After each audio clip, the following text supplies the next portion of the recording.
8월 24일 살아계신 하나님의 말씀 이사야 10장 1절부터 4절 말씀으로 진노의 손이 멈추지 않으리라는 제 말씀드립니다. 주일 예배는 잘들 들으셨습니까? 예수 그리스도를 믿는 자로서의 영광과 권리가 무엇입니까? 그것은 예배입니다. 하나님께서 우리를 예배자로 부르셨어요. 요한복음 4장 23절 이하에도 아버지께 참되게 예배하는 자들은 영과 진리로 예배할 때가 오는데 곧 이때라. 아버지께서는 자기에게 이렇게 예배하는 자들을 찾으시느니라. 하나님은 영이시기 때문에 예배하는 자가 영과 진리로 예배할지니라. 그렇게 말씀합니다. 하나님을 믿고 경외하는 이들은 예배를 드리는 것이 당연합니다. 그뿐입니다. 그런 예배가 없는 자는 하나님의 백성이 아니죠. 예배가 없으면서 주를 사랑한다고 한들 그건 거짓을 증명할 뿐입니다.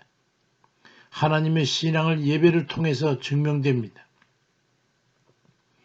지난주 국무총리로부터 영이 있었어요. 비대면 예배 외에는 집합 금지 명령을 내린 겁니다. 대부분 교회가 문을 닫아 걸었어요. 교인들은 교회에 오지 말고 가정에서 온라인 예배를 드리고 교회에서는 당직자 일부 관계자가 예배를 드리니까 그리 하려고 교회에서 문자를 통해 공지됐다고 합니다. 기독교 2000년 역사에 유례가 없는 사건입니다. 로마 황제들에 의해서 강제될 때에도 지하 묘지인 카타콤에서 드려졌던 그 예배가 정부 관료의 결정과 명령 하나에 따라서 단번에 끊어지게 된 겁니다. 의도적, 목적적, 편파적인 그런 불의함으로 의도된 것이라면 그건 하나님의 진노의 손길이 반드시 있을 겁니다. 문재인 대통령은 코로나 확진자가 나온 교회 신도들이 대거 광화문 집회에 나왔다고 그러면서 국가 방역 시스템에 대한 명백한 도전이고 국민의 생명을 위협하는 용서할 수 없는 행위라고 그러면서 역학조사나 방역 조치를 향해 하는 이들이 있다면 필요할 경우 현행범 체포라든가 구속영장 청구라든가 그런 엄정한 법 집행을 하라고 했습니다. 특정 대상에 대해서만 불공정하게 강한 의지 표명을 해서 공권력의 집행 방향을 제시함으로 해가지고 목표를 이미 정하고 집행하게 된 겁니다. 그 연장선상에서 종교에서 유일하게 교회를 문 닫게 하는 집합 금지 명령을 내게 된 겁니다. 캐톨릭도 아닙니다. 절도 아닙니다. 그 어떤 종교도 아닙니다. 오직 교회만 문 닫게 한 것이죠. 이사야 10장 1절로 4절에 불의한 법령을 만들며 불의한 말을 기록하며 가난한 자를 불공평하게 판결하며 가난한 내 백성의 권리를 박탈하며 고아부에게 토색하고 고아의 것을 약탈한 자는 화 있을진저 벌하신 날과 멀리서 오는 환난 때에 너희가 어떻게 하려느냐 누구에게로 도망가여 도움을 구하겠으며 너희의 영혼을 어느 곳에 두려느냐 포로된 자 아래에 굽으리며 죽임을 당한 자 아래에 엎드러질 따름이니라. 그럴지라도 여호와의 진노가 도로서지 아니하며 그의 손이 여전히 펴져 있으리라고 말씀합니다. 하나님께서 살아계신다면 이 말씀이 여전히 유효할 것입니다. 주의 손에 맡기고 기도 많이들 하시기 바랍니다. 불의한 명령과 편중된 말과 지칭 그리고 불공평한 판단과 언질 그리 기독교인들의 권리를 박탈하는 등의 자행하는 그들의 영화가 언제까지 계속될 것 같습니까? 주의 말씀이 살아 역사하는 한 예배를 막고 주의 몸된 교회를 공격하게 하는 그 불의한 의도에 대해서 하나님의 진노가 있을 것이고 그 진노는 계속될 것입니다. 그 손길에 맡기고 기도하시기 바랍니다. 그렇지만 우리의 비신앙적 자세에 대해서 자성이 있어야 합니다. 정부 관료가 집합 금지 명령을 내리자 전국 교회 연합 같은 데서는 기다렸다는 듯이 대표자들이 찾아가서 잘못을 사과하고 정부의 명령을 수행하고 교회 문을 닫아버리고 그렇게 예배를 중지시켰습니다. 거리두기 소수 예배라든가 하는 절충된 그런 최소한 교회 문을 닫지 않도록 하는 그 조치에 대해서 협상도 없이 전폭적으로 잘못을 인정하고 조치에 대해서 수용한 겁니다. 이것은 시작에 불과할 것입니다.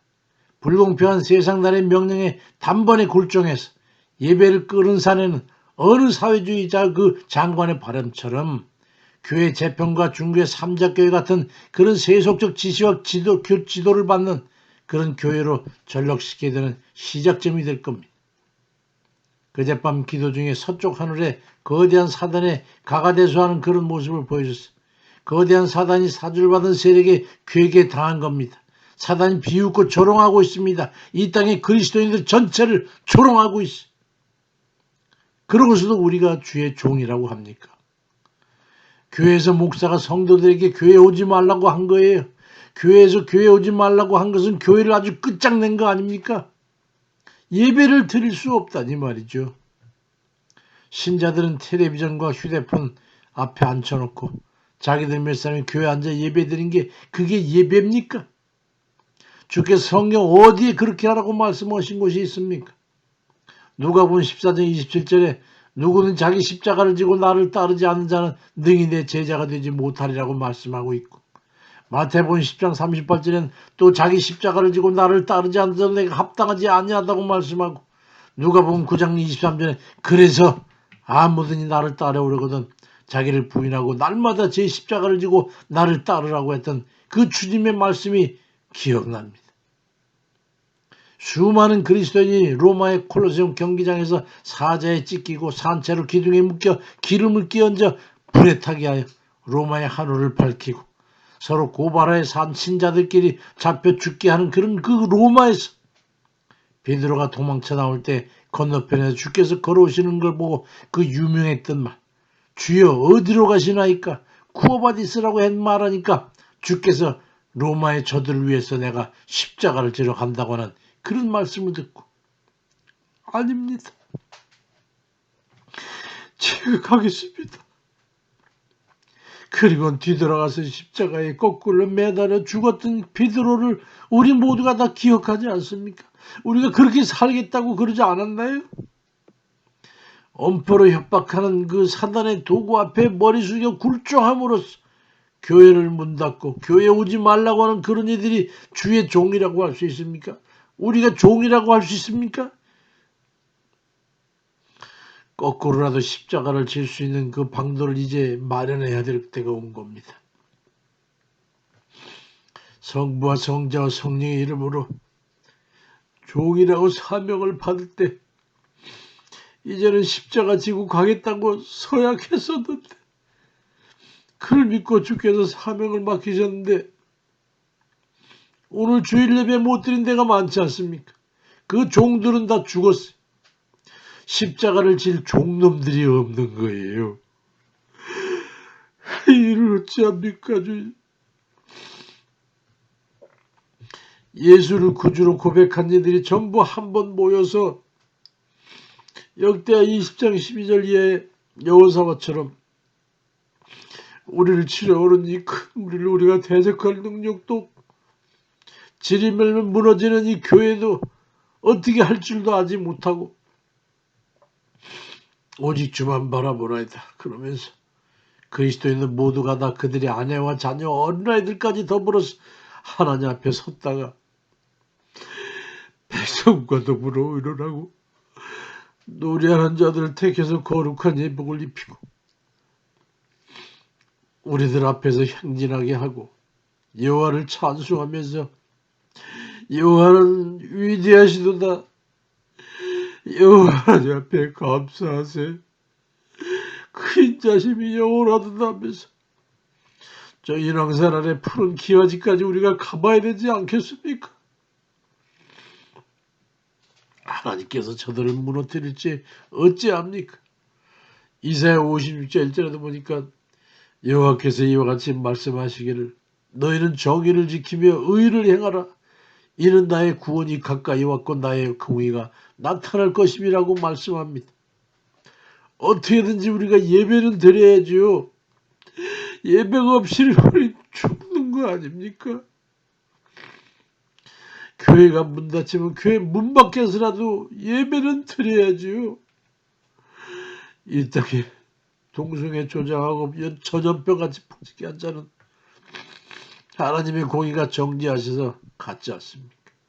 악한 목적을 위해서 사회인들에게 그리스도인들을 대적하게 하고 예배를 막으며 교회를 문 닫게 하는 이 악한 이들에게 하나님의 공의가 진노의 손을 펴실 겁니다. 나아가 그들이 하나님을 두려워하고 경외하는 이들로 돌이켜서 이 땅에 하나님의 정의가 높임을 받는 그날이도록 부르짖어 간구하는 우리 모두가 되시기를 주의 이름으로 축원드립니다. 아멘입니다.